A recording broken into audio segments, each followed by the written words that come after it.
So it's been an interesting week for tournaments in Pokemon Pocket, with a ton of really spicy decks emerging and performing well, with one deck in particular overperforming like crazy, to the point where this hidden gem might actually be one of the strongest decks in the game. So I thought I'd make a quick video talking about it and going through some of the more spicier lists that managed to top events this week. And without further ado, let's go check it out. Alright, so we've got a bunch of Pokemon to cover today, but first and foremost, there's one Pokemon in particular we absolutely must go through first, as it's been doing numbers this week in terms of metagame for Pocket. Basically, if you don't know what this website is, it's a website that's gathered all the tournament topping deck lists over the past, well, since the game came out, and puts them on one website for us to check out and go through. So you've got your 300 tournament topping Pikachus, your 200 Mewtwo's, your Starmies, or your regular offenders you've seen plenty of times before.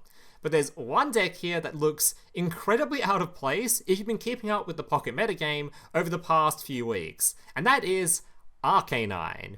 So you might think, 8 tournament tops seems a little bit low compared to some of the other decks in here, but that 8 doesn't change when I change this to the last 7 days.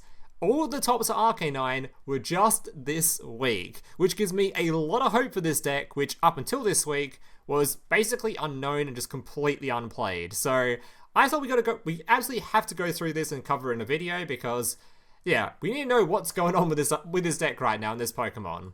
Alright, and you'll notice all of these decks are just by different players completely. All played by separate people. It's not the same person just topping multiple events multiple times. It's just different players all playing Arcanine and all doing well with it. So let's take a look at some of these lists.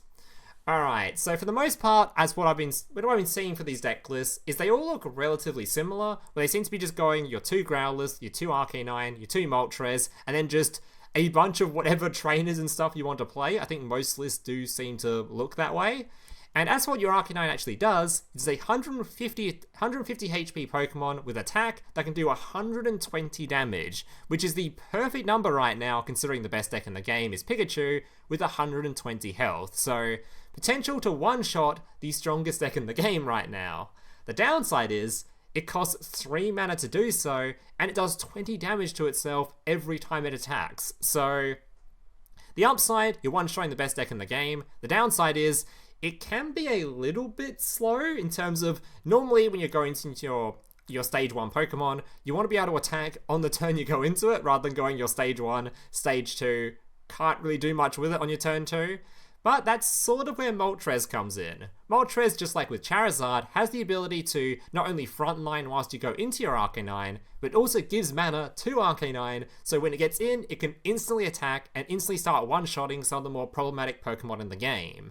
And some of the cool things about this deck that makes it a little bit more promising compared to something like Charizard, which I don't know if Charizard's even that good considering it's got 18 tops, but I don't know, it seems to be dropping lower and lower as the weeks go on. I'm not super confident in Charizard at the moment. And Arcanine's Uprising, it might just be a better Charizard, honestly, because the deck, it's a lot more consistent in that it's just a stage 1. You don't have to worry about getting hold of your basic, your stage 1, and your stage 2. You just need those 2 together.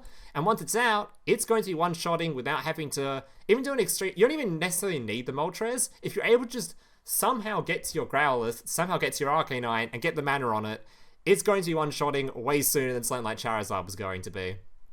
So, it is interesting that there's no sort of, outside of the random Aerodactyl that some of these are playing, I think there was another guy who was playing it too, yeah, another Aerodactyl. Outside of that, it's literally just Growlithe, just Arcanine, and just Moltres, and a bunch of your trainers, so yeah, deck seems pretty good, and I'm very excited to see how far this art type goes once, over the upcoming weeks, and see if its growth continues to go upwards. Because if this turns out to be like one of the better decks in the game, I'm definitely gonna have to start potentially investing into it. Because I haven't gone much into the Pikachu pack yet, but this is a very interesting deck that I want to try out. All right, so that's the main deck covered for the video. But there's a couple other decks in here I wanted to look at too because they're a little bit weird. For starters, there's a Brock in here. Someone managed to top with Brock, which is incredibly based. Let's see what exactly this guy was playing. Because I didn't want to spoil it for the video, so I haven't actually checked out this guy's deck yet. I wanted to see what he was playing. Okay, so the only Brock card he's playing, because Brock is buffs for... Who's Brock even buff? Brock, take a energy from your energy zone, attach it to a Golem or an Onyx. And he's only playing the Onyx. Alright, Onyx is an interesting card. It's got a lot of mana needed, but if you do get the Onyx into Brock combo early, that is a lot of damage. It's literally a Sand Slash worth of damage on a basic Pokemon. And he's also playing Kabutops? Leech Life. Heal from this Pokemon the same amount of damage you did to your opponent's active Pokemon for 1 mana on a Stage 2. So he has to go through the basic fossil, which isn't searchable via Pokeball. And then he has to get the Kabuto evolve. Then he has to evolve again into this for a 50 damage for 1 mana. I mean, the heal is pretty great. I've been playing a lot of Venusaur recently, and the 30 damage heal is absolutely exceptional. So potential 50 damage heal is fantastic. And that looks like it's doing even more if you've got Giovanni. So it's either a good Pokemon if you can get to it, but I don't know. I guess frontlining the Onyx just to hopefully delay enough time so you can make this big boy. He gets one shot by Mewtwo. Maybe this is just a secret Pikachu farmer, who knows? I don't know. Anyway, incredibly base, just wanted to show that off. We had a Wigglytuff EX, so I've seen quite a few people playing recently, actually. Good to see it's actually getting some sort of tournament toppings. So you're just playing the Sleep Poison combo with the standard frontline Weezing, which you'll notice with a lot of decks currently, things like your Dragonites and stuff, they like to play Weezing as a frontliner. And with this combo in particular, it's even more better as a frontliner, because Wigglytuff obviously doesn't need it's typeless, right? It's a manaless, so you can play whatever energy you like with it. So in this case, we can play Dark Energy, so instead of just using this as only a front line, it's a front line you can put Dark Energies on, rather than like Dragonite, where you're just using it as a front line, you don't play Dark Energy at all. This one you actually can, and you just, essentially, 3 mana, put your opponent's Pokemon to sleep, and then you have your Weezing, which you've already had on the field, already put some poison on your opponent's Pokemon, probably use a Koga to swap it out, toss this guy in, put your opponent's Pokemon to sleep, and they're poisoned, asleep, and they're going to take a shit ton of damage. Obviously, if they're asleep, they can't swap them out, can't get the poison off, they're going to take a lot of damage. So, yeah, I noticed there was I think there was a leak for a potential, I don't know if it was I think it was Jigglypuff, might be, it was another basic Pokemon that puts things to sleep, and that looked crazy in combination with Weezing, so this deck might even get a buff soon with the release of that, whenever it decides to come out. Some promo card that is releasing at some point. I wonder if I can search it. Let's see, Jigglypuff. Yeah, this one. So there was a leak for this potentially. Putting your opponent to sleep for 1 mana. If this card comes to the game in combination with this deck will be actually insane at that point. So yeah, keep an eye on this one. Alright. Then we have your Machamps. I don't know why this deck's doing well at all. So you have to go through your stage 1, your stage 2, then get to your big boy who has 120 damage. So again, it's got that magic number for the one shot on Pikachu, but you have to get there. I guess to be fair, the Machoke stage 2 is very similar to just playing a Sand Slash, and Sand Slash is actually a fairly decent Pokemon, because it does 2-shot Pikachu, right? So you get your Machamp, get this dude out. He only does 50 damage, but against Pikachu, that's 70. So 70 plus 70, you're going to do 140. That one-shots Pikachu. So maybe it's just the type advantage right now kind of works well for this deck in the current meta, because I don't really see, like, I don't know. In terms of getting to stage 2s, you really have to hope the stage 2 is actually just winning the game for you on the spot, because it takes you so long to get to. If you manage to get to Venusaur with its attack, it is really fucking strong, wins you the game for you. If you get to Charizard with its attack, you're one-shotting everything. So if playing a stage 2, it better be winning the game for you. And this one, I don't know, it's doing the same amount of attack damage as Growlithe is doing, so I don't know. Sorry, Arcanine's doing. So I'm not super confident in this deck, but still incredibly based. There's a couple of tournament toppers with it. These aren't even like tiny tournaments. It's like 480 player tournament this guy got Top Gun in. Well, it's only top 32, but that is still a top 4 and 180 player tournament. That is a crazy topping. All right. Next up, there was another one here to look at. There was, yeah, your Melmetal. There was a topping for Melmetal. All right. So this deck starts off with your Meltan, which is a Pokemon that just puts an energy on itself. And then you go into your Melmetal, which again has that magic number of 120. You notice a lot across this video, that number. 120 is perfect, one-shots your Pikachu. But the issue with this one is, you have to get 4 mana on this guy. Obviously, your Meltan does put a mana on it first, so I guess it's sort of similar to Growlithe in that you can get the Arcanine, where it needs 3 mana essentially, considering this one takes a mana off that mana amount.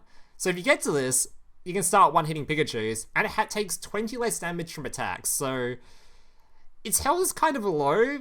So although it does have that minus 20 from damage from attacks, having 130 health isn't a shit ton, but it might just be enough. I guess, I mean, Pikachu still one-shots this, right? Because it just does, what, 70 into 70, so it still kills this thing.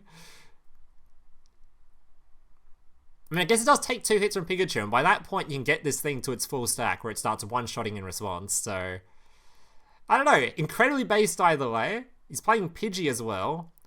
I'm not a huge fan of Pidgey. I've tried it in a few different decks, and it's always felt too inconsistent in getting to the point where you can actually use this. It's just, I feel like instead of playing the Pidgey, he might as well just play Sabrina. He's not even playing Sabrina in this list, but the Melmetal's based. I would like to actually try this at some point as well. It looks kind of fun. Alright. With any other base Pokemon to go through here? Anything I wanted to check out? Oh yeah, Alakazam's been doing well. I know I noticed Alakazam was doing well early on, but then just sort of fell off a bit. But over the past few days, literally the same three tops in the exact same day. 2 from the same player, actually. 150 player tournament. Only a 32 player. This one's not too relevant. 500 player tournament managing to top. It's very similar to the Alakazam list you were seeing before. He's playing a Meowth. Randomly a Meowth in there. But yeah, you've got your frontline Weezing, similar to the sleep deck we showed earlier. Frontline Weezing, got your Kadabras, your Alakazams, and you just put in the frontlining your Weezings, not playing any dark mana, just using this for the frontline 110 HP free poison without needing any mana. Meanwhile, putting your mana on Alakazam and hoping this thing will just one-shot your opponent's Pokemon because it does 30 more damage for each energy attached to it. So if they're playing something like Pikachu, which requires 2 energy, this thing is doing 120 damage. So yeah, your 30 plus 30 plus your 60 is doing 120 damage. The perfect number to one-hit Pikachu. So if it hits that magic number, it looks like it has potential in this metagame, which is kind of crazy. So you find any other Pokemon in the game that happen to have 120 attack, maybe you should look into them, because they're doing exceptionally well right now. And yeah, I think that's just about going to do it for this video, because that's all the decks I wanted to cover. There's also a Greninja here, which is interesting, actually. Top 8 Greninja. Again, same sort of thing with the frontline Weezing, the coughing. Not doing 128, not doing the 120 damage though, it's only doing 80, right? He's also playing Meowth. Meowth, the new draw engine for this game? Okay. Alright, well that's going to do it for this video. Hope you guys enjoyed it. If you do, leave a like, subscribe, all that kind of stuff. And let me know if you want me to do any more sort of meta update videos like this in the future, because they're pretty easy to do. I don't really need to even play the game for them. So if you want to see me do them, let me know in the comments. And yeah, thank you guys for watching. Hope you see you in the next one. Laters.